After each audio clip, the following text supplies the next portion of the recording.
أعوذ بالله من الشيطان الرجيم.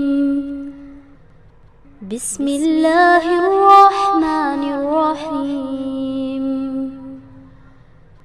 اقرأ باسم ربك الذي خلق. خلق الإنسان من علق. اقرأ وربك الأكرم.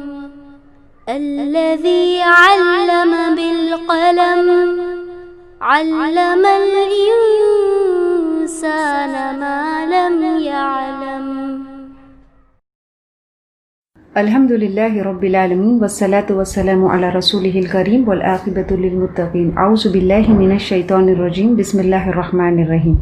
اللهم انفعنا بما علمتنا وعلمنا ما ينفعنا وزدنا علما. رب اشرح لي صدري ويسر لي امري واحلل عقدة من لساني يفقهوا قولي. السلام علیکم ورحمۃ اللہ وبرکاتہ. یہ ساری انسانیت if all of the humanity مل کر بھی یہ کوشش کرے کہ وہ اپنے لیے کوئی خیر کوئی بھلائی پہنچانے کی کوشش کرے تو وہ ان کے اندر وہ کیپیسٹی نہیں ہے کہ وہ اپنے آپ کو فائدہ پہنچا سکتے ہیں، مگر یہ کہ اللہ رب العزت نے نبیوں کو کتاب دے کر انسان کی رہنمائی کے لیے بھیجا ہے اور اس کتاب کو فالو کر کے انسان کو فائدہ پہنچتا ہے، اس کو ہدایت ملتی ہے، کیونکہ انسان جو ہے وہ گمراہی میں ہے اور گمراہی جو ہے گمراہی کو صرف روشنی دور کر سکتی ہے۔ قرآن وہ روشنی ہے، وہ نور ہے جس سے ان گمراہیوں کو ان اندھیروں کو دور کیا جا سکتا ہے۔ The Quran is life for us. The Quran is dignity and honor for the Muslims. اگر ہم اس قرآن کو مضبوطی سے پکڑیں گے تو ہمیں دنیا اور آخرت دونوں کی کامیابی ملے گی۔ اس لیے ہم چاہتے ہیں، ہم ہر ہفتے یہ کوشش کرتے ہیں کہ ہم قرآن کی آیتوں پہ غور و فکر کریں اور اس غور و فکر کے بعد ہم پھر اس کو اپنی عملی زندگی میں لائیں۔ آج کا سبق شروع کرتے ہیں آیت نمبر 113 سے۔ وقالت اليہود لیست النصارى على شيء وقالت النصارى لیست اليہود على شيء وهم يتلون الكتاب كذلك قال الذين لا يعلمون مثل قولهم فالله يحكم بينهم يوم القيامة فيما كانوا فيه يختلفون۔ وہ اور قالت الیہود، یہود کہتے ہیں، لیست النصارى نہیں ہے نصارہ، علی شیء کسی چیز پر، وقالت النصارى اور نصارہ کہتے ہیں، لیست الیہود یہود نہیں ہے، علی شیء کسی چیز پر، وہم اور حالانکہ وہ، یتلون پڑھتے ہیں، تلاوت کرتے ہیں، الکتاب حالانکہ وہ کتاب کو پڑھتے ہیں، کذالک اسی طرح، قال الذین کہا ان لوگوں نے، لا یعلمون جو علم نہیں رکھتے، مثل قولہم ان جیسی بات، فاللہ یحکم بینہم تو اللہ فیصلہ کرے گا ان کے درمیان، یوم القیامتی قیامت کے دن، فیما کانوا فیہ یختلفون جس میں اختلاف کرتے تھے اس بات میں اللہ فیصلہ کرے گا قیامت کے دن۔ اللہ کے رسول صلی اللہ علیہ وسلم جب مدینے میں تھے تو ایک دفعہ نجران سے یہود کا نصارہ کا ایک گروپ، ایک ڈیلیگیشن مسجد نبوی میں آیا تھا اور یہود کا بھی ایک گروپ آیا تھا، اور یہ دونوں گروہ جو ہے اللہ کے رسول صلی اللہ علیہ وسلم کے پاس اس مسجد میں موجود تھے اور وہ ایک دوسرے کو گمراہ کہہ رہے تھے۔ جیسے اس آیت میں بتایا گیا ہے کہ یہود کہتے ہیں نصارہ کے بارے میں کہ وہ کسی چیز پر نہیں ہے، نصارہ یہود کے بارے میں کہتے ہیں کہ وہ کسی چیز پر نہیں ہے۔ کسی چیز پر نہیں ہے رہنے کا مطلب یہ ہے کہ وہ گمراہ ہے۔ ایک گروپ دوسرے گروپ کو جھوٹا قرار دے رہا تھا، ایک گروپ دوسرے گروپ کو گمراہ کہہ رہا تھا، حالانکہ وہ اپنی کتاب کو پڑھ رہے تھے، اس کے باوجود وہ ایک دوسرے کو کیا ہے، گمراہ کہہ رہے تھے۔ پھر اللہ فرماتا کذالک قال الذین لا یعلمون مثل قولہم، اسی طرح سے ان لوگوں نے بھی کہا کہ جو ایسی باتیں، ایسی سملر باتیں کہا، ان لوگوں نے کہا کہ جو کتاب کا علم نہیں رکھتے ہیں۔ یہ آیت جو ہے دراصل خطاب جو ہے یہ مشرکین ہے، مکہ کے مشرکین سے یہ خطاب ہے کہ جو مشرکین ہیں وہ اس بات کو آبزرو کر رہے تھے، اس بات کو دیکھ رہے تھے کہ یہ دو گروہ جو ہے، جس کو اللہ نے کتاب دیا تھا، جس کو اللہ نے علم دیا تھا، یہ ایک دوسرے کے ساتھ جھگڑا، یہ ایک دوسرے کے ساتھ آرگیومنٹ، یہ ایک دوسرے کو گمراہ کہہ رہے تھے اپنی کتاب کو پڑھنے کے باوجود۔ یہود کو حکم ہوا تھا کہ جو ان کے تورات میں موجود ہے وہ عیسیٰ علیہ السلام پہ کیا ہے، ایمان لائے، لیکن یہود جو تھے وہ عیسیٰ علیہ السلام پہ ایمان نہیں لاتے تھے۔ اسی طرح نصارہ جو تھے وہ بھی اللہ نے ان سے کہا تورات کے اوپر کیا ہے، ایمان لانے کے لیے کہا تھا، لیکن وہ اس کتاب پر ایمان نہیں لاتے تھے، اس لیے یہ ایک دوسرے کو گمراہ کہہ رہے تھے۔ اور مشرک اس بات کو آبزرو کر رہے تھے، اس بات کو دیکھ رہے تھے کہ کس طرح سے ان دونوں گروہ جن کو اللہ نے کتاب بھیجا تھا ان کی عقائد میں بگاڑ پیدا ہو گیا، اور کس طرح سے ان کی کتاب کے اندر انہوں نے خود تحریف کرا تھا۔ تو اب مشرک جو ہے، کیونکہ یہ پہلا خطاب، قرآن کا پہلا خطاب مشرکین مکہ سے ہے، تو اب وہ اس بات کو خود ایکسیپٹ کر رہے تھے، اس بات کو خود دیکھ رہے تھے کہ کیوں یہ دو گروہ تو کیا ہے، آپس میں ایک دوسرے کو گمراہ کہہ رہے تھے۔ تو جو تیسرا گروہ موجود تھا، اور وہ کون سا تھا، وہ ایمان والوں کا گروہ۔ تو مشرکین خود اس بات کو دیکھ سکتے تھے کہ ان سارے گروہ میں جو گروپ حق پر تھا وہ کون سا تھا، وہ مسلمانوں کا تھا۔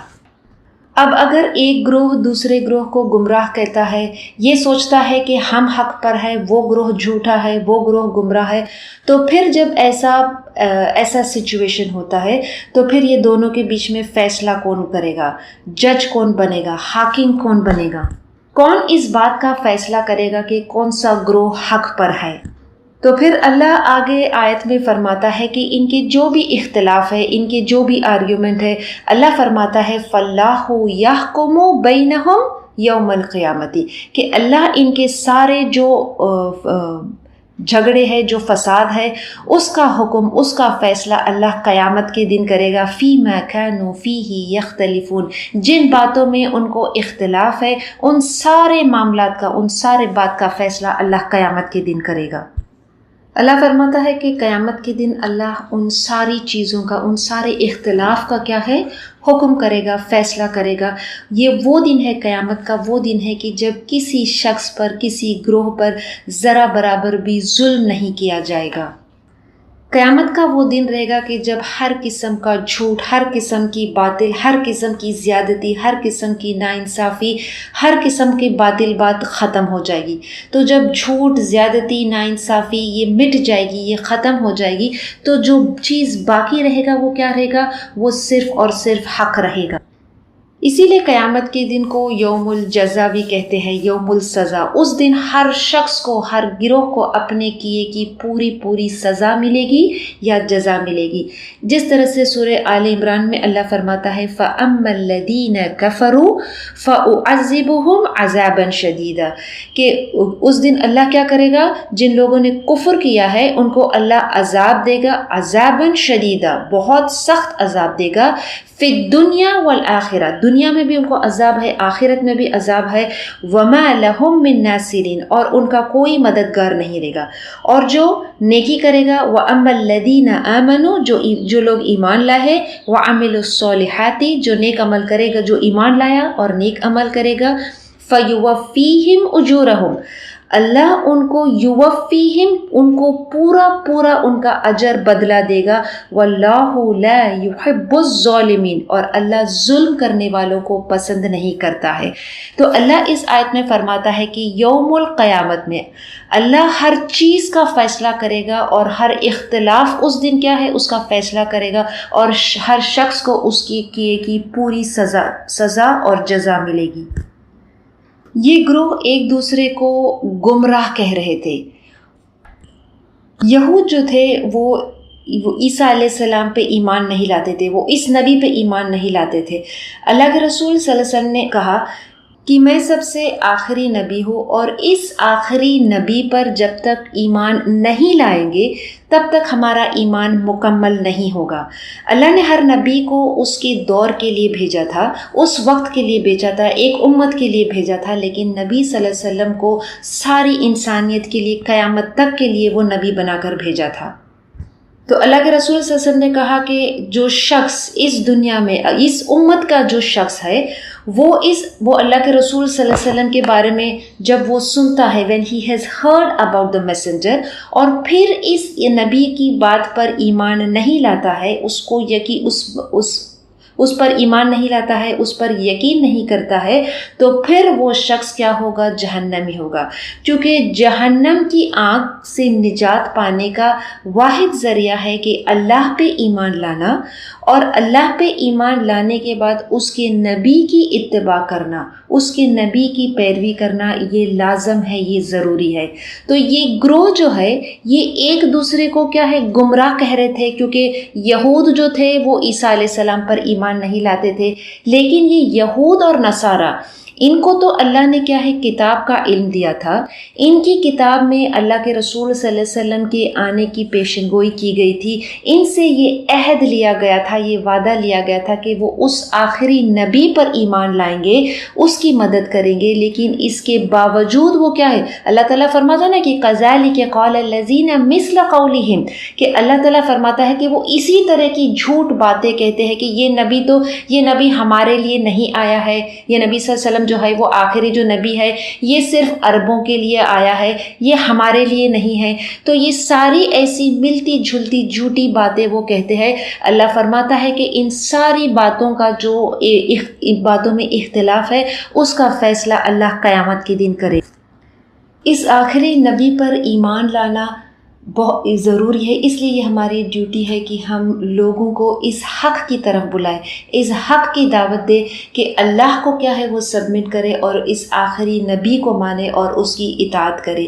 یہ ہماری سب سے اہم فکر ہونی چاہیے کہ ہم کس طرح سے لوگوں کو اس حق کی طرف بلائیں۔ یہ اسلام کا جو میسج ہے از دا میسج آف مرسی۔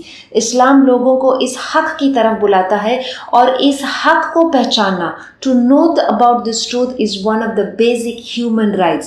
یہ انسانی حقوق، سب سے اہم انسانی حقوق ہے کہ انسان کو اللہ سے پہچان کرائے اور اس کو اس حق کی دعوت دے کہ اللہ نے ایک نبی کو، ایک آخری نبی کو ہماری ہدایت، ہماری رہنمائی کے لیے بھیجا ہے۔ یہ ہماری ڈیوٹی ہے کہ ہم ان کو اس بات کو، اس حق کی طرف بلائے، بٹ زور زبردستی سے نہیں، not by force۔ جو حق کی دعوت ہے ہم ان کو احسن طریقے سے اس حق کی دعوت دے اور پھر فیصلہ ان پر چھوڑ دے، کیونکہ ہمارا حق کو پہنچانا یہ ہماری ڈیوٹی ہے۔ اگر وہ ہماری اس حق کو نہیں مانتے ہیں، اگر کوئی اختلاف ہے، تو اللہ تو اس آیت میں فرمایا ہے کہ اللہ ہر اختلاف کو قیامت کے دن دور کرے گا۔ تو یہ ان کا حق ضرور ہے کہ وہ اس حق کو پہچانے، اس میسج آف اسلام کو کیا ہے وہ سمجھے۔ اور ہم جانتے ہیں کہ آج جو اسلام کا جو میسج ہے، لوگوں کو بہت زیادہ اس کو بگڑی ہوئی شکل بنا کے ان کو بتایا گیا ہے۔ نتیجہ یہ ہے کہ پھر وہ اسلام سے نفرت کرتے ہیں، اور کیونکہ ان کے پاس اسلام کی ایک بہت بگڑی ہوئی شکل بنا کے دی جاتی ہے، تو وہ اس حق کو کہہ دیا deprived from accepting this basic truth, this basic human right۔ ہمارے نبی صلی اللہ علیہ وسلم کو تو وہ دین دے کر بھیجا گیا تھا اس دنیا میں جو دنیا اور آخرت کی کامیابی کا واحد ذریعہ ہے۔ تو یہ ہماری کوشش رہنی چاہیے کہ ہم لوگوں کو اس فکر ہونی چاہیے کہ ہم لوگوں کو اس حق کی طرف دعوت دے۔ ہر گروہ آج اس بات کا دعویٰ کرتا ہے کہ وہ حق پر ہے، but who really is on the truth؟ تو ہم اگر اپنا ذہن، اپنا مائنڈ، اپنا دل، اس کو انٹلیکٹ جو اللہ نے ہمیں دیا ہے، ہم اگر اس پہ غور و فکر کریں گے، اس کا استعمال کریں گے، تو ہم اس نتیجے پر پہنچیں گے۔ واقعی میں اگر سنسیئرلی ہم نے اس بات پہ غور و فکر کیا ہے کہ کون سا گروہ حق پر ہے، کون سی بات حق پر ہے، تو ہم اس نتیجے پر آئیں گے کہ حق صرف ایک ہی ہے، اور وہ حق یہ ہے کہ اللہ کے آگے اپنے آپ کو جھکانے میں ہی کامیابی ہے۔ اللہ وہ جو زمین اور آسمان کا مالک ہے، اللہ وہ جس نے یہ ساری کائنات کو بنایا ہے۔ یہ ہے اسلام کا پیور انڈسٹارٹڈ میسج کہ اس ساری کائنات کو بنانے والا صرف ایک ہے، اور ہمیں اسی کی عبادت کرنا ہے، اسی کی اطاعت کرنا ہے، اس کے بتائے ہوئے طریقے سے جو اس نے ہمارے آخری نبی صلی اللہ علیہ وسلم کو بتا کر بھیجا تھا۔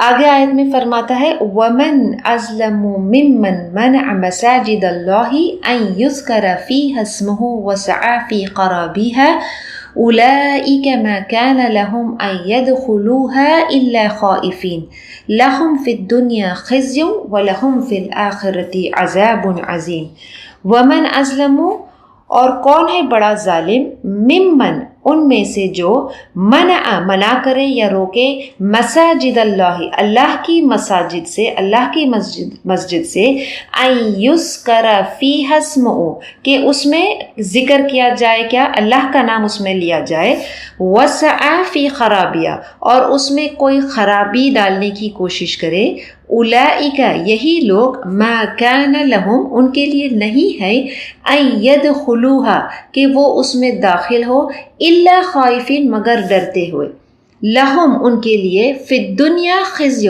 دنیا میں رسوائی ہے ولہم فی الآخرتی اور ان کے لیے آخرت میں عذاب عظیم دردناک بڑا عذاب ہے ان کے لیے۔ اس آیت میں اللہ یہ فرماتا ہے یہ بتاتا ہے کہ کون شخص ہے یا کون اس سے بڑھ کر ظالم ہوگا کہ جو اللہ کی مسجدوں سے جہاں پہ جس میں اللہ کا ذکر کیا جاتا ہے اللہ کا نام لیا جاتا ہے اس مسجد سے جہاں پہ اللہ کا ذکر اس کا نام لیا جاتا ہے اس مسجد میں جانے سے روکنے کے لیے جو شخص روکتا ہے وہ سب سے بڑا ظالم ہے۔ اور نہ صرف وہ کہ وہ روکتا ہے کہ اللہ کا نام اس میں لیا جائے بلکہ وہ اس میں وسعی فی خرابیہ بلکہ وہ اس میں بگاڑ اس میں خرابی اس میں فساد پیدا کرتا ہے۔ تو ایسے شخص کے لیے کیا سزا ہے؟ اللہ فرماتا ہے کہ دنیا میں ان کے لیے کیا ہے رسوائی ہے اور آخرت میں ان کے لیے عذاب عظیم بڑا عذاب ہے۔ یہ ان مشرکوں کی طرف اشارہ ہے، ان مشرکوں سے خطاب ہے کہ جو اللہ کے رسول صلی اللہ علیہ وسلم اور جو مسلمان تھے ان کو مسجد حرام میں داخل ہونے سے روک رہے تھے اور وہ اس بات کا دعویٰ کرتے تھے کہ وہ کعبہ کے نگران ہیں، they were the custodians of the کعبہ، جبکہ اصل میں اس کا اصل حقدار اس گھر کا کون ہے؟ ہر وہ شخص ہے کہ جو اللہ کی اس کی صحیح عبادت کرتا ہے، صرف ایک اللہ کو مانتا ہے۔ اور صرف ایک اللہ کو کون مانتا تھا؟ جو مسلمان تھے، اللہ کے رسول صلی اللہ علیہ وسلم تھے، ان کو حق تھا کہ وہ اس مسجد میں جا کر کیا ہے اللہ کی عبادت کرے، لیکن یہ مشرک جو تھے وہ اس مسلمانوں کو اس مسجد میں جانے سے کیا ہے روک رہے تھے۔ تو اللہ فرماتا ہے کہ اس سے بڑا اور کون ظالم ہوگا کہ جو لوگوں کو اللہ کی مسجد سے روکے۔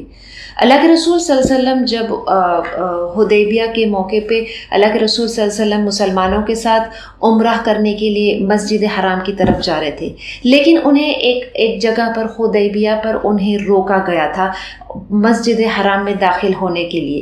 تو اللہ کے رسول صلی اللہ علیہ وسلم نے کیا ہے وہاں قربانی کی، یہ بہت تفصیل سے انشاءاللہ ہم آگے پڑھیں گے، لیکن یہ بتانا ہے کہ جب اللہ کے رسول صلی اللہ علیہ وسلم کو وہاں پر روکا گیا تھا، جب کوئی شخص حج اور عمرہ کی نیت سے جاتا ہے اور اس کو کسی وجہ سے وہاں پر روک دیا جاتا ہے اور وہ عمرہ یا حج نہیں کر سکتا ہے، تو یہ اس پر لازم ہوتا ہے کہ وہ اپنی قربانی وہ جو ہدی ہے وہ اس قربانی کو دے، پھر وہ واپس اپنے گھر چلا جائے اور پھر آئندہ سال اگلی بار پھر وہ کیا ہے وہ حج اور عمرہ کو کمپلیٹ کرے۔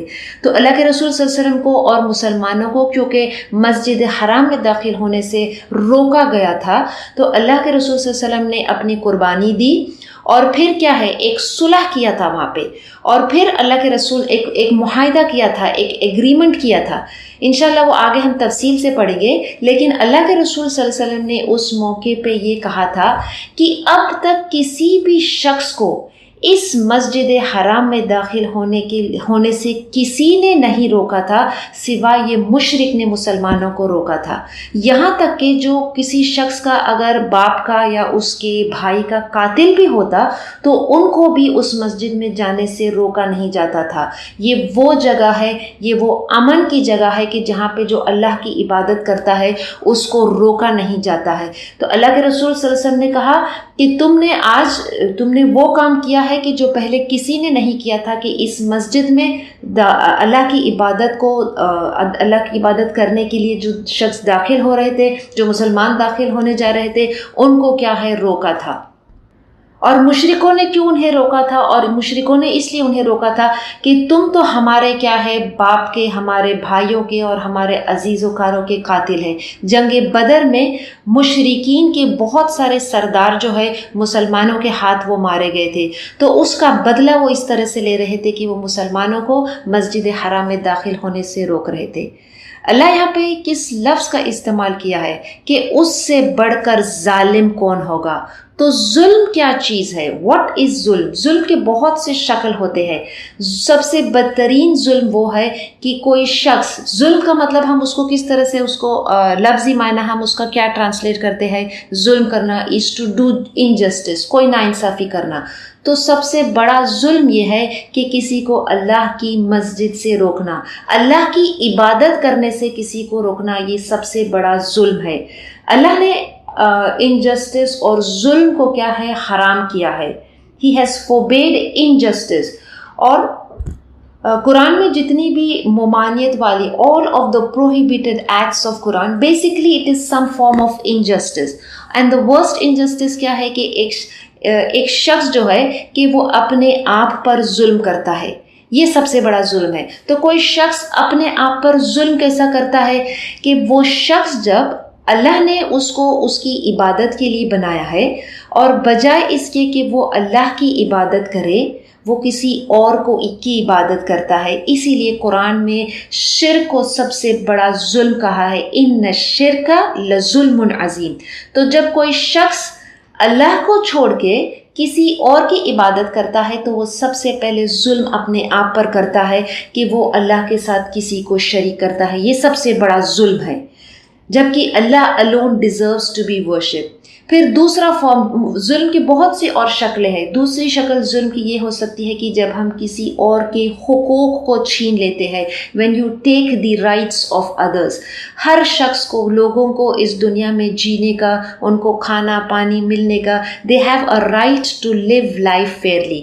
جب وہ حق جو ہے ان سے چھین لیا جاتا ہے تو پھر یہ کیا ہوگا؟ یہ ظلم ہوگا۔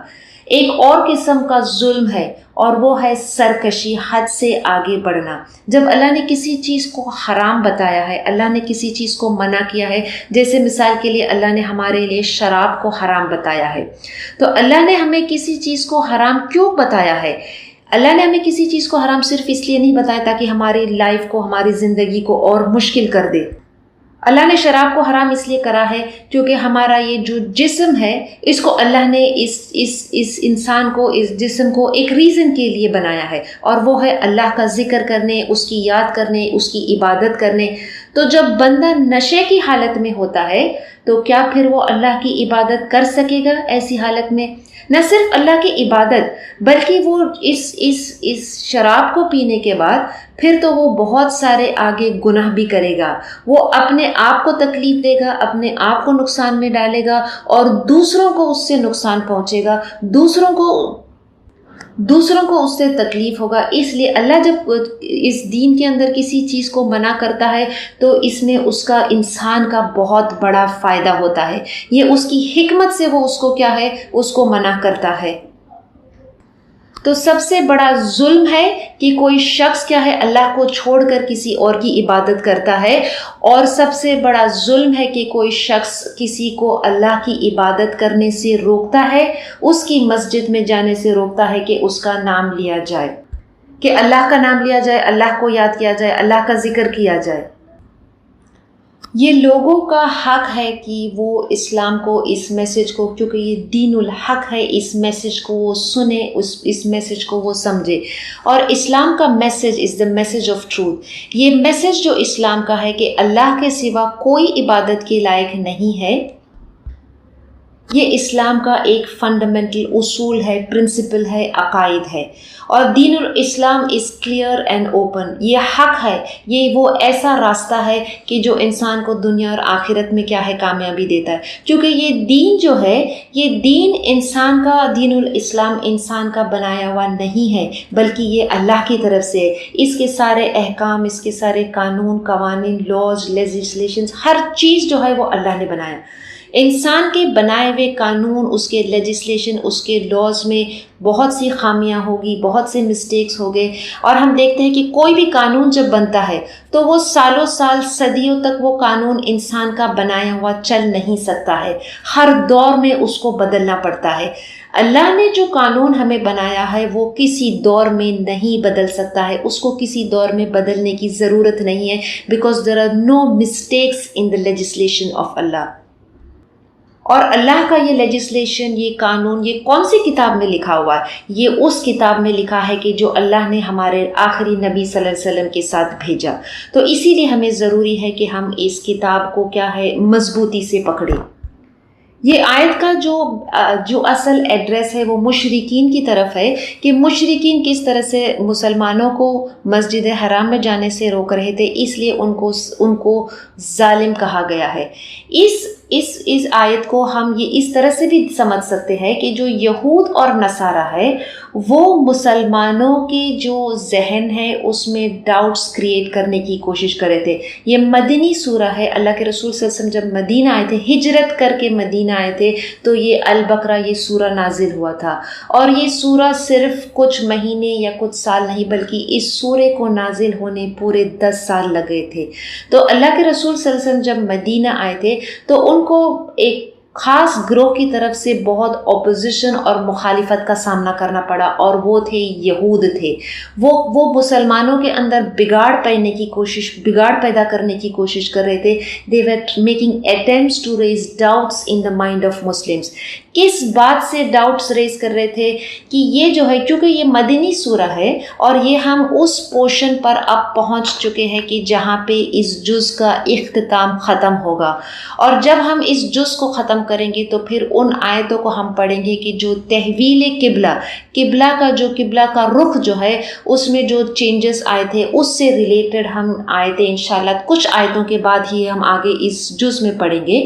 تو ان کے جو یہود تھے انہوں نے مسلمانوں کے بیچ میں بگاڑ پیدا کرنے کے لیے، ان کو اس دین سے روکنے کے لیے، یہ ثابت کرنے کے لیے کہ وہ جو نبی ہے، جو آخری نبی بھیجا گیا ہے، وہ سچے نبی نہیں ہے، ان پر ایمان نہیں لانا ہے، یہ اس بات کے لیے انہوں نے بہت بڑا پروپیگنڈا کیا تھا۔ وہ مسلمانوں کے ذہنوں میں یہ جھوٹ، یہ ڈاؤٹس کریٹ کر رہے تھے۔ جب تحویل قبلہ سے ریلیٹڈ جب انشاءاللہ آیتیں آئیں گے تو ہم اس کو بہت تفصیل سے پڑھیں گے کہ یہ کیسا دین ہے، یہ کیسے نبی ہے کہ ہم اب قبلے کا رخ بھی بدل دیا جا رہا ہے۔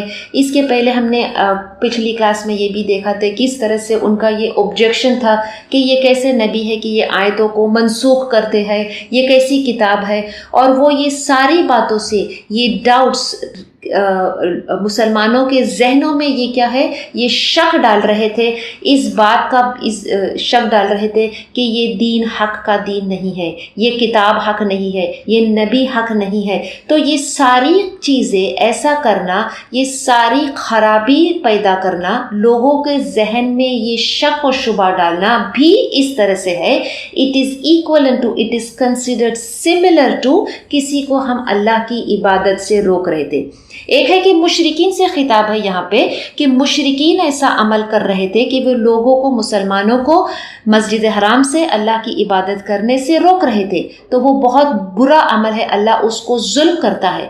اسی طرح سے یہ عمل کرنا، یہ عمل وہ کیوں کرے؟ تو جو یہود اور نصارہ ہے وہ ڈائریکٹ اس آیت میں خطاب نہیں ہے، لیکن اشارہ بھی ان کی طرف ہے کہ وہ بھی ایسا ہی کام کر رہے تھے کہ جیسے مشرکین مسلمانوں کو مسجد میں جانے سے روک رہے تھے، یہ یہود اور نصارہ مسلمانوں کے ذہنوں میں یہ شک پیدا کر کے اللہ کے رسول صلی اللہ علیہ وسلم کی تعلیمات پہ کیا ہے سوال اٹھا کر یہ بھی کیا کر رہے تھے کہ اب جب وہ شک اٹھائیں گے تو پھر ان کا یہ ارادہ تھا کہ وہ مسلمانوں کو کیا ہے اس دین سے، اللہ کی عبادت کرنے سے، نبی صلی اللہ علیہ وسلم کی اتباع کرنے سے وہ روکیں گے۔ It is similar to someone preventing, کسی کو مسجد میں جانے سے روکنے کے لیے۔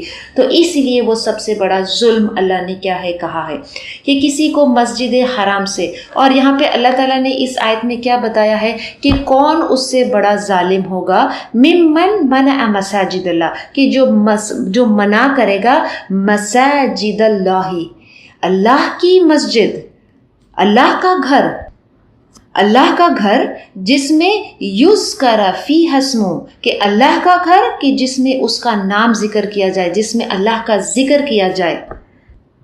اور مسجد سے مراد صرف وہ سٹرکچر یا صرف وہ بلڈنگ نہیں ہے کہ جہاں لوگ جمع ہو کر نماز پڑھتے ہیں، اللہ کی عبادت کرتے ہیں، بلکہ مسجد وہ جگہ ہے، وہ مقام ہے کہ جہاں لوگ جمع ہو کر کیا ہے، سجود کرتے ہیں، رکوع کرتے ہیں۔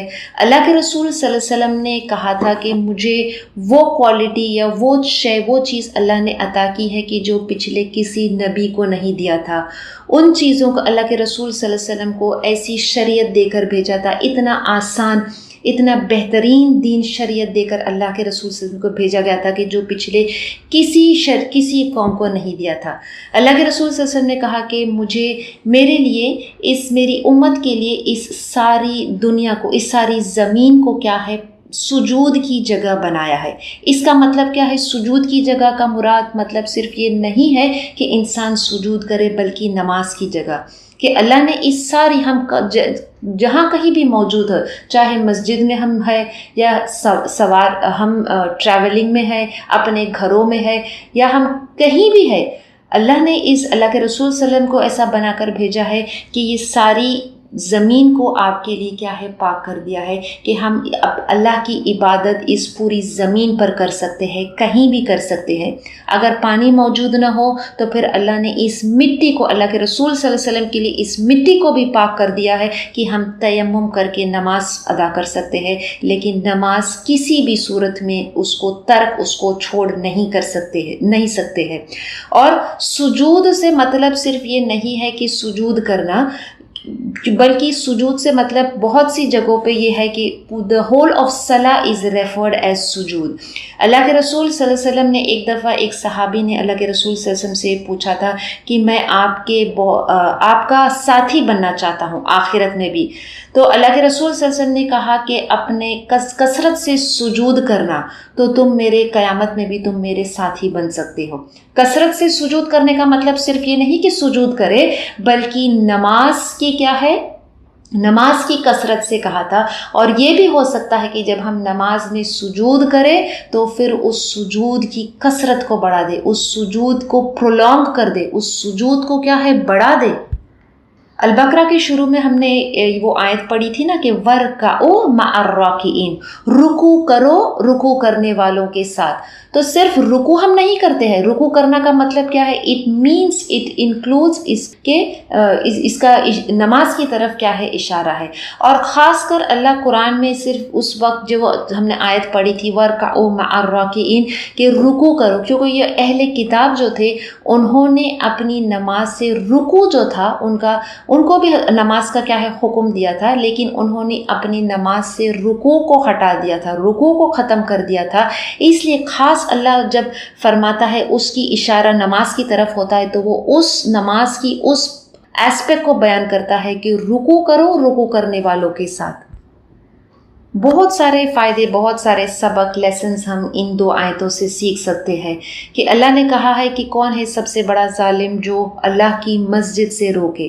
مطلب جب ہم اس کو دیکھتے ہیں کہ اللہ کی مسجد سب سے بہترین جگہ، اللہ کے رسول صلی اللہ علیہ وسلم نے کہا کہ اللہ کو سب سے پسندیدہ جگہ ہے مسجد، کیونکہ وہاں پہ اللہ کا نام لیا جاتا ہے، اللہ کا ذکر کیا جاتا ہے۔ اللہ کی مسجد صرف وہ جگہ نہیں ہے کہ جہاں پہ مصلین نماز پڑھتے ہیں، بلکہ ہر وہ جگہ جہاں پہ اللہ کا ذکر کیا جاتا ہے، جہاں قرآن پڑھا جاتا ہے، جہاں دین سیکھا جاتا ہے، جہاں the circles of علم and knowledge، جہاں پہ اللہ کا ذکر کیا جاتا ہے، وہ بھی اللہ کی مسجد کہلاتی ہے۔ اور اللہ کے رسول صلی اللہ علیہ وسلم کے زمانے میں تو مسجد کیا تھا، وہ علم کا مرکز تھا۔ جو مسجد نبوی کی تعمیر اللہ کے رسول صلی اللہ علیہ وسلم نے سب سے پہلے جو کام کیا تھا جب وہ مدینہ تشریف لائے تھے، مسجد نبوی کی وہ تعمیر کیا تھا۔ تو Masjid Nabawi was like a university, ایک علم کا مرکز تھا۔ آج ہماری مساجد میں ہم صرف نماز پڑھ کے فارغ ہو جاتے ہیں نماز، اور ہم دیکھتے ہیں کہ آج ہماری مسجدیں ویران ہو گئی ہے۔ ہم اللہ سے دعا کرتے ہیں کہ ہماری مسجدیں جب دوبارہ سے کھلے گی تو اس مسجد میں نہ صرف ہم اللہ کی عبادت کریں گے، نماز پڑھیں گے، اللہ کا ذکر کریں گے، بلکہ ہم وہاں پر علم بھی سیکھیں گے اور ہم ان مساجد کو اپنا علم کا مرکز بنائیں گے۔ آگے آیت میں آتا ہے کہ ایسے لوگ جو کون ہے سب سے بڑا ظالم، جو اللہ کی مسجدوں سے روکے، اللہ کی مسجد سے روکے کہ اس میں اللہ کا نام لیا جائے۔ اولئک ما کان لہم ان یدخلوها الا خائفین، یہ لوگ ان کے لیے نہیں ہے کہ وہ خود اس میں داخل ہو مگر خوف کے ساتھ۔ اور پھر ایسے شخص کے لیے، ان لوگوں کے لیے دنیا اور آخرت میں لہم فی الدنیا خزی ولہم فی الآخرۃ عذاب عظیم۔ اس میں ایک طرح سے اگر دیکھا جائے تو مسلمانوں کے لیے ایک خوشخبری ہے، اور وہ خوشخبری یہ ہے کہ اسلام جو آج جو ان کو جو مشرکین جو ہے وہ ان کو آج جو مسجدوں سے روک رہے ہیں جانے کے لیے، یہ ایک وقت ایسا آئے گا کہ جب یہ خود اس مسجد میں کیا ہے اللہ کے خوف سے ود فیئر آف اللہ وہ خود اس مسجد میں داخل ہوں گے۔ یہ مسجد حرام کے جو کسٹوڈینز مشرکین جو تھے وہ ان کو ایک طرف ان کو اس بات کا علم نہیں ہے کہ جن لوگوں کو وہ مسجد میں داخل ہونے سے روک رہے ہیں ایک وقت وہ خود اس مسجد میں داخل ہوں گے۔ اور یہ مشرکین جو ہے وہ خانہ کعبہ کو جو طواف کرتے تھے وہ بہت بگڑی ہوئی شکل تھی، ان کی حج اور عمرہ کرنے کی جو طریقے تھے وہ سارے بہت بگڑی ہوئی شکل میں تھے۔ وہ خانہ کعبہ کا طواف ننگے ہو کر وہ خانہ کعبہ کا طواف کرتے تھے، تالیاں بجاتے تھے، گانے گاتے تھے، یہ شاعری کرتے تھے، اس طریقے کا ان کا وہ طواف ہوتا تھا، ان کی گفتگو ہوتی تھی۔ یہ ساری چیزوں کو کیا ہے ہٹا کر اللہ کے رسول صلی اللہ علیہ وسلم جب مکہ فتح ہو گیا تھا تو یہ سارے مشرکین کے غلط طریقے اور رواج کو مٹا کر اللہ کے رسول صلی اللہ علیہ وسلم نے دین الاسلام اور حق کو اس زمین پر نافذ کیا۔ انشاءاللہ ہم آگے جب صورتیں پڑھیں گے، سورہ انفال، سورہ توبہ میں جب آئے گا کہ کس طرح سے مشرکین کو کس طرح سے اللہ کے رسول صلی اللہ علیہ وسلم ان کو ایک الٹیمیٹم دیا گیا تھا کہ یا تو وہ اسلام کو قبول کرے یا پھر اس زمین سے وہ کیا ہے وہ نکل کر وہ چلا جائے، وہ اس زمین کو چھوڑ کر وہ چلا جائے۔ تو مشرکین، بہت سے مشرکین تھے، ہم دیکھتے ہیں کہ مکہ جب فتح ہوا تھا تو بہت سے مشرکین جو آج اس گھر میں مسلمانوں کو جانے سے روک رہے تھے، جو آج اس گھر کے اندر بتوں کو بٹھائے ہوئے تھے، وہی لوگ جب مکہ فتح ہو گیا تھا تو وہ اسلام کو قبول کر لیے تھے، اور پھر وہ اللہ کے خوف سے وہ ڈرتے ہوئے اس مسجد میں وہ کیا ہے وہ داخل ہوئے تھے۔ یہ دین الاسلام حق ہے، اور اللہ کا جو گھر ہے اس زمین پہ خانہ کعبہ ہے، وہ اللہ کی توحید کو بیان کرتا ہے۔ اس آیت میں بتایا گیا تھا کہ جو اللہ کی مسجدوں سے روکتا ہے ان کو دنیا میں رسوائی ہے، اور ہم انشاءاللہ آگے سورہ توبہ میں پڑھیں گے کہ کس طرح سے ان کو اس رسوائی کا وہ سامنا کرے تھے کہ ان کو اس جگہ سے، اس مسجد حرام سے، مکہ سے ان کو کیا ہے جو مشرکین تھے ان کو وہاں سے نکالا گیا تھا۔ یہ رسوائی تو ان کو دنیا میں تھی، لیکن اللہ فرماتا ہے کہ وَلَهُمْ فِي الْآخِرَةِ عَذَابٌ عَظِيمٌ، اور آخرت میں ان کے لیے بہت بڑا عذاب ہے۔ یہ دنیا میں رسوا ہونا اور آخرت کی عذاب سے بچنے کے لیے اللہ کے رسول صلی اللہ علیہ وسلم یہ دعا پڑھا کرتے تھے، اللہم احسن عاقبتنا فی الامور کلها واجرنا من خزی الدنیا و عذاب الآخرہ، کہ اے اللہ ہمارے جو اینڈ ہے، ہمارے اختتام کو بہترین بنا، ہمارے معاملات کو سدھار، اور ہمیں اس دنیا کی رسوائی سے اور آخرت کے عذاب سے بچا۔ کیا دعا ہے؟ ایک اور بار پڑھ لیتے ہیں، اللہم احسن عاقبتنا فی الامور کلها واجرنا من خزی الدنیا و عذاب الآخرہ۔ ہم ان آیتوں پہ جب غور کرتے ہیں تو ہم دیکھتے ہیں کہ یہاں پہ شروع میں ہم نے دیکھا کہ کس طرح سے یہود اور نصارہ ایک دوسرے کو کیا ہے، ایک دوسرے کو گمراہ کہتے ہیں، ایک دوسرے کو جھوٹ قرار دیتے ہیں، ایک دوسرے سے نفرت کرتے ہیں۔ کیا ہماری امت میں بھی آج ایسا عمل نہیں ہو رہا ہے کہ ہم اپنے آپ کو گروپس میں بانٹ دیے ہیں مسلمان، اور ایک دوسرے کو گمراہ کہتے ہیں، ایک گروہ دوسرے گروہ کو گمراہ کہتا ہے، ایک گروہ دوسرے گروپ کو جھوٹا کہتا ہے. ہر وہ گروپ یہ سوچتا ہے کہ ہم حق پر ہے اور جو دوسرا ہے وہ گمراہ ہے، وہ کافر ہے، وہ فاسق ہے. ہماری مسجدیں بھی آج کل الگ الگ ہو گئی ہے. ہم ایک امت نہیں ہے کہ ہم ایک امت کی طرح ہم اپنی مسجدوں میں نماز پڑھتے ہیں. ہر ایک گروپ کی ایک الگ مسجد بنائی گئی ہے کہ جو دوسرے گروہ کے لوگوں کو اس میں داخل ہونے نہیں دیتا. اللہ فرماتا ہے کہ مسجد وہ جگہ ہے، وہ امن کی جگہ ہے کہ جو انسان خوف کے ساتھ اللہ کا خوف رکھتے ہوئے اس میں داخل ہوتا ہے. جب اللہ کے گھر میں اللہ کی مسجد میں جب داخل کرتے ہیں تو پھر وہ شخص کو امن میں آ جاتا ہے. یہ کیسے ممکن ہو کہ ہم ایک دوسرے کو گمراہ کہیں، ایک دوسرے کو جھوٹا، کافر، فاسق کہیں اور پھر ہم اس گھر کے اندر داخل ہو؟ کہیں اس وجہ سے تو نہیں ہماری آج مسجدیں ویران ہو گئی ہے.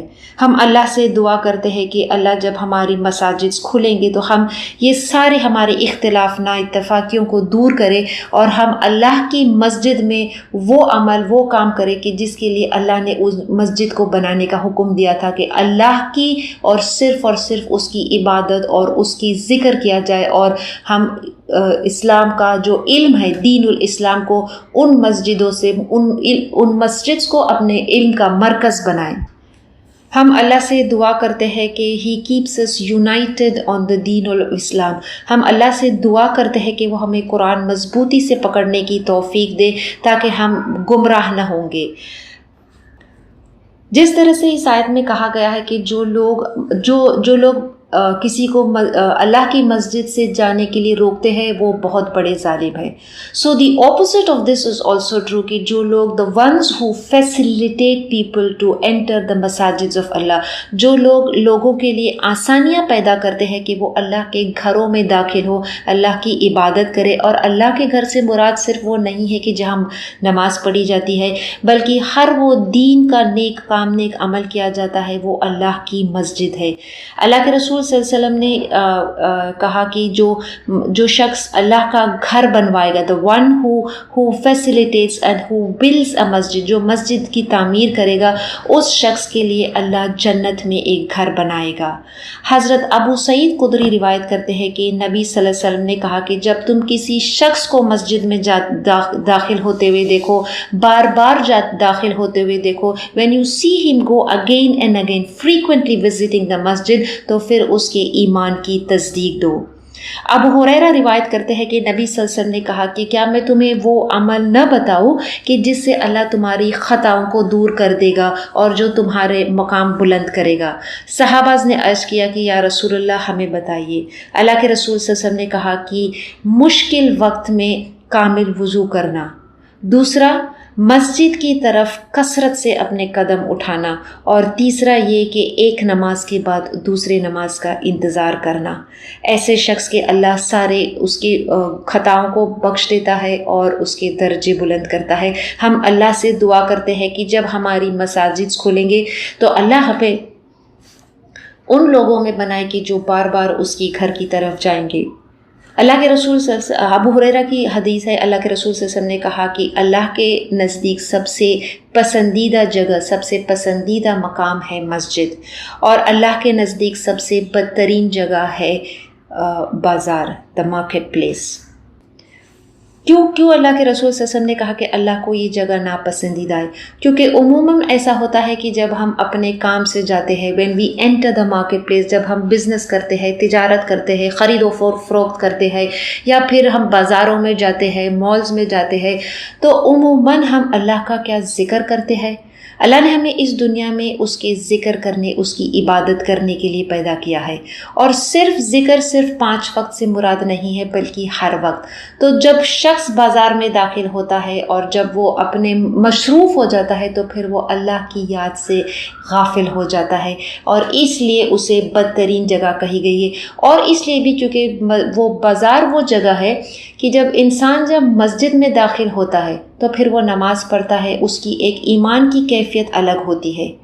وہی شخص جب اس مسجد کے بعد جب وہ بازار میں جاتا ہے، جب وہ خرید و فروخت کرتا ہے، جب وہ اپنے لوگوں کے ساتھ تجارت کے معاملات کرتا ہے، تو پھر وہ جھوٹ بولتا ہے، وہ فراڈ کرتا ہے، وہ چیٹنگ کرتا ہے، وہ کیونکہ وہ اس کی ایمان کی کیفیت ویسی نہیں رہتی ہے کہ جیسی اس کی ایمان کی کیفیت مسجد میں ہوتی ہے۔ ہم نماز میں دعا کرتے ہیں ایاک نعبد و ایاک نستعین، کہ ہم صرف تیری عبادت کرتے ہیں، تیری مدد چاہتے ہیں۔ جب ہم اس مسجد سے باہر چلے جاتے ہیں تو کیا ہم واقعی میں اللہ کی ہی مدد چاہتے ہیں؟ کیا ہم واقعی اللہ کی عبادت کرتے ہیں؟ ایک اور حدیث ہے کہ اللہ کے رسول صلی اللہ علیہ وسلم نے کہا کہ اندھیرے میں مسجد میں چل کر جانے والے کے لیے خوشخبری سنا دے کہ قیامت کے دن اس کے لیے مکمل روشنی ہوگی۔ جتنا زیادہ ہم ان آیتوں پر غور کریں گے، ان کو پڑھتے جائیں گے، ہمیں اس میں صرف اور صرف فائدے نظر آئیں گے کہ ہم اس سے کیا فائدے، what benefits we can derive from every verse of the Quran، اور پھر ان آیتوں کو بار بار پڑھ کے، ان کی تلاوت کر کے ان پر عمل کریں۔ ان آیتوں میں ہم نے پڑھا کہ کس طرح سے یہود اور نصارہ ایک دوسرے کو گمراہ کہتے ہیں کیونکہ وہ حق پر نہیں ہے، وہ سوچتے ہیں کہ ہم ہی حق پر ہے۔ جو مشرکین ہے وہ سوچتے ہیں کہ وہ حق پر ہے، جو مشرکین ہے وہ اللہ کے مسجد سے مسلمانوں کو داخل ہونے سے روکتے ہیں۔ ہر گروپ اس کا دعویٰ کرتا ہے کہ وہ حق پر ہے۔ اللہ نے نبی صلی اللہ علیہ وسلم کو ایک یونیک دین دے کر بھیجا ہے، جو دین جو ہے وہ کسی ریس یا کسی جگہ، کسی کمیونٹی کو بلونگ نہیں کرتا ہے۔ A deen that does not refer to any place, town, nation, individual or tribe. But Allah کے رسول صلی اللہ علیہ وسلم کو جو دین دے کر بھیجا ہے، it is submission to the creator. یہ وہ طریقہ ہے، یہ وہ جو ابراہیم علیہ السلام کو اللہ نے دیا تھا، ابراہیم علیہ السلام کی ملت اس کا طریقہ تھا، اور ہر نبی اس ایک ہی عقیدے کے ساتھ بھیجا گیا تھا کہ اللہ کی اطاعت کرے، اللہ کے آگے اپنے آپ کو جھکا دے، اور اپنے سارے جو ڈسپیوٹس، اپنے سارے اختلاف، اپنے سارے جو معاملات ہے، جو شخص یہ سوچتا ہے کہ وہ شخص صحیح ہے، وہ سچ حق پر ہے اور دوسرا غلط ہے، تو یہ سارے معاملات اللہ پر چھوڑ دے، کیونکہ اللہ یقیناً ان سارے معاملات کو whether it is on an individual level or at a very large level، اللہ ہر سارے اختلاف کو قیامت کے دن کیا ہے دور کر دے گا۔ اور ہم اس آیت میں ہم نے یہ پڑھا کہ اللہ فرماتا ہے کہ اللہ قیامت کے دن ہر چیز کا فیصلہ کرے گا کہ جس میں اختلاف ہے۔ تو ہمارے بھی معاملے، جب ہم کوئی اختلاف والا ہمارا معاملہ ہو، چاہے ہماری نجی زندگی میں ہے، انڈیویجول لائفز میں ہے، تو ہم اس کو کس کی طرف رجوع کریں؟ اللہ سورہ نساء میں فرماتا ہے کہ فَلَا وَرَبِّكَ لَا يُؤْمِنُونَ حَتَّى يُحَكِّمُوكَ فِي مَا شَجَرَ بَيْنَهُمْ، کہ اللہ یہاں پہ قسم کھا کے بتا فلا و ربی کا، کہ کبھی، کہ تمہارے رب کی قسم کہ تم کبھی ایمان نہیں لا سکتے ہو، حتی یحکموک فیما شجر بینہم، کہ جب تک تم اپنے حاکم کو، اپنے جو ڈسپیوٹس ہے، آپس کے جو اختلاف ہے، اس میں حاکم نہ بناؤ۔ کس کو حاکم نہ بناؤ؟ اللہ اور اس کے رسول کو۔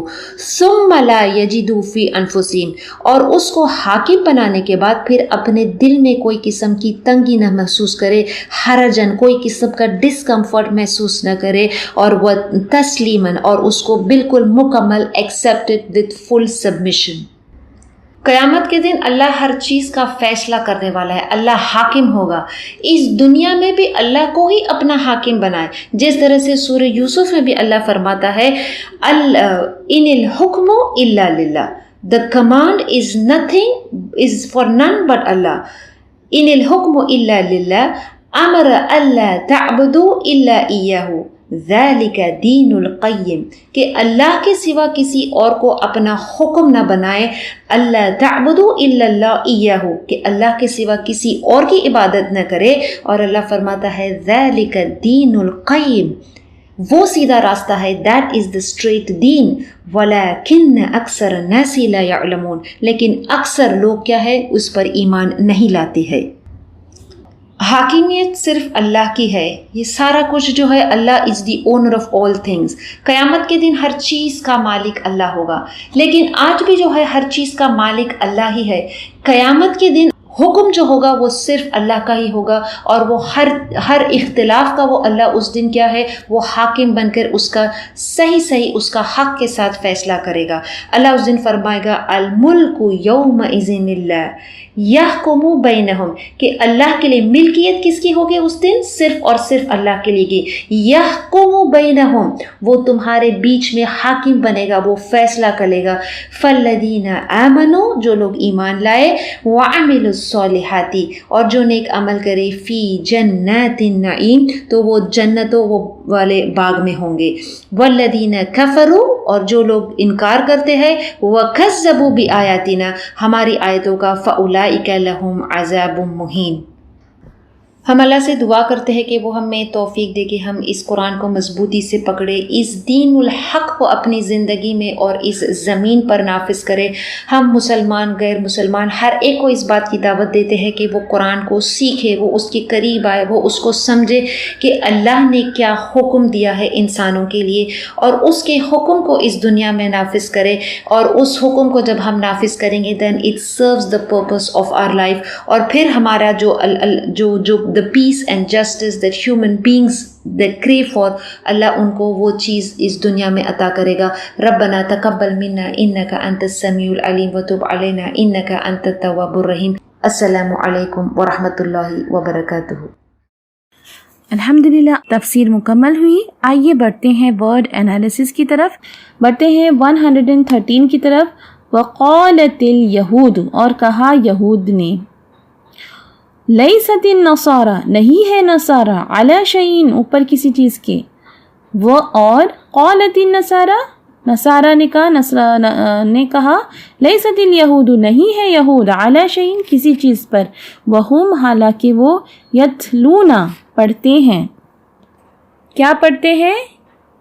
یتلون الکتاب، پڑھتے ہیں کتاب۔ کذالک، اسی طرح، قال، کہا، الذین، جو لوگ، لا یعلمون، علم نہیں رکھتے، مثل، جیسی، قولہم، ان کی بات۔ اچھا، لا یعلمون، علم نہیں رکھتے، کون علم نہیں رکھتے؟ اسے کون مراد ہے؟ مشرکین مکہ مراد ہے، ٹھیک ہے۔ فاللہ، سو اللہ تعالیٰ، یحکم، فیصلہ کرے گا، اس کا روٹ ہے حکم، حکم، ایسا فیصلہ جس سے کسی کو اس کی زیادتی سے روک دیا جائے، اور ایسا فیصلہ جس سے زیادتی کا مداوع بھی کیا جائے، ٹھیک ہے، نہ کسی پر ظلم ہوگا اور زیادتی کی سزا بھی ملے گی، اس کا مطلب ہے فیصلہ کرے گا اللہ سبحانہ تعالیٰ۔ بینہم، ان کے درمیان، یوم القیامت، قیامت کے دن، فیما، جس میں، کس میں؟ قیامت میں، فیما، جس میں، کانو، وہ تھے، فیہی، اس میں، یختلفون، اختلاف کرتے، یعنی جو بھی یہ اختلاف کر رہے ہیں تو قیامت میں اللہ سبحانہ تعالیٰ ان کو بتا دیں گے کہ سچ کیا ہے۔ ومن، اور کون، اظلمو، بڑا ظالم ہے، اظلمو، اکبرو، اکثرو، اصغرو، پڑھا تھا نا، تو جب بھی افعلو کے وزن پہ کوئی ورڈ آئے تو کیا اس کا مطلب ہوگا؟ بہت بڑا ظالم۔ اکبرو کا کیا مطلب ہوتا ہے؟ بہت بڑا، ہے نا۔ اسی طرح اظلمو یعنی بہت بڑا ظالم، ممن، اس سے جو، منع، روکے، مساجد اللہ، اللہ کی مسجدوں سے، مساجد یعنی مسجد کی جمع ہے مساجد، تو مساجد اللہ، اللہ کی مسجدوں سے، ان کے، یذکر، ذکر کیا جائے، فیہا، اس میں، اسمہ، اس کا نام، وسعا، اور کوشش کی، فی خرابہا، اس کی ویرانی میں۔ جو لوگ کیا کرتے ہیں؟ لوگوں کو روکتے ہیں اللہ کے مسجدوں میں ذکر کرنے سے، اور تو سعی جو ہے وہ سین عین یا، سعی، دوڑ دھوپ کرنا، اور حج کے وقت بھی سعی کی جاتی ہے، یاد ہے؟ سعی کے بغیر حج نہیں ہوتی۔ لیس للانسان الا ما سعی، قرآن میں بھی آتا ہے، یہ آتی ہے آیت کہ انسان کے لیے وہی کچھ ہے جس کی اس نے کوشش کی، ٹھیک ہے۔ تو وسعی فی خرابها، اور کوشش کی اس میں ویرانی کی، اولئکا یہی لوگ، یہ لوگ، ما کانا نہ تھا، لہم ان کے لیے، آئیں کہ یدخلوہا وہاں داخل ہوتے، الا مگر خائفین ڈرتے ہوئے، لہم ان کے لیے، فی الدنیا دنیا میں، خزیون رسوائی ہے۔ خزیون کیسی رسوائی ہے؟ ایسی رسوائی جو ہاتھوں کے مطلب برے کاموں کی وجہ سے جو کمائی ہوئی رسوائی ہے، ٹھیک ہے نا۔ وَلَهُمْ اور ان کے لیے، فی الآخرۃ آخرت میں، فی یعنی میں، فی الآخرۃ آخرت میں، عذاب عذاب ہے، عظیم بڑا۔ تو یہیں پر جو ہے ورڈ انالیسس ہے مکمل ہوئی۔ کویشچن آنسرز تو نہیں ہے انشاءاللہ آج، اس کے ریلیٹڈ صرف ورڈ میننگز ہیں، انڈیویجول میننگز دیکھتے ہیں۔ یحکم وہ فیصلہ کرے گا، منع منع کیا، یہ تو بہت ایزی ہے، منع کیا، این یذکر یہ کہ یاد کیا جائے۔ آپ دیکھیں کیوں روٹ ورڈز کا میں آپ کو بتاتی ہوں، اگر آپ نے روٹ ورڈز کی امپورٹنس دیکھی کہ کوئی بھی ورڈ میں آپ ڈھونڈیں گے، جیسے ذکرہ، یہاں پہ این یذکر میں کیا ہے؟ روٹ ورڈ ذکرہ ہے، اور ذکر یعنی ذکر، یاد کرنا، نصیحت کرنا، یہ سب میننگ آتے ہیں اس کے۔ تو بہت آسان ہو جائے گا آپ لوگوں کے لیے جو ہے نا میننگز ترجمہ کرنا، کیونکہ ہر چیز رٹنے سے تو بہتر ہے کہ آپ سمجھ کے اس کو پڑھیں۔ سعی، اب دیکھیے سعی میں جو ہے عین کے اوپر سے اگر کھڑی زبر ہٹا دے تو وہ بن جاتی ہے سعی، ہے نا۔ سعی یعنی کوشش کرتا ہے، بھاگ دوڑ دھوپ کرتا ہے، سعی یعنی کوشش کرتا ہے، تو سعی کوشش کرتا ہے۔ خرابن بربادی ہے، اب خرابن بھی ایزی ہے بربادی میں۔ ما کان لہم مناسب نہیں تھا ان کے لیے، اب یہ کیسے پتہ چلا؟ نہیں کا میننگ ما سے آ رہا ہے، اور کانا نہیں تھا، ہے نا، ما کانا لہم ان کے لیے، ما کانا لہم مناسب نہیں تھا ان کے لیے۔ اچھا یہاں پر جو نمبر 164 ہے، ما کانا لہم مناسب نہیں تھا، اب ما جو ہے وہ نہیں ہوتا ہے، ٹھیک ہے نا، اور کانا تھا لہم ان کے لیے، تو نہیں تھا ان کے لیے اس کا پراپر میننگ ہے، اور یہ جو ہے نا مناسب نہیں تھا، تو یہ ریفرنس ٹو کانٹیکسٹ ہے اس آیت میں، ہے نا، کہ ان کے لیے یہ صحیح مناسب نہیں تھا کہ وہ داخل ہوتے مگر ڈرتے ہوئے۔ تو اگر کسی نے لکھا ہے کہ دونوں سیم ہو جائے گا، ما کان لہم نہیں تھا ان کے لیے، مناسب نہیں تھا ان کے لیے، ٹھیک ہے نا، ایک ہی بات ہے۔ خائفین ڈرنے والے۔ سبحان اللہ، ہمارا آج کا سیشن مکمل ہوا۔ دعا پڑھتے ہیں مجلس کے اختتام کی۔ سبحان اللہ و بحمدہ، سبحانک اللہم و بحمدک، نشہد ان لا الہ الا انت، نستغفرک و نتوب الیک۔ اگلے سیشن میں دوبارہ ملتے ہیں، اپنا بہت خیال رکھیے گا۔ السلام علیکم ورحمۃ اللہ وبرکاتہ۔ ويقال لك ارقي أعلى جنان في يوم تشخص فيه العينان، قرآني في قلبي دوما يغمرني من فيض ضياء، آيات المولى تدفعني نحو العليا، والكون الواسع في صدري أحضنه أرضا وسماء.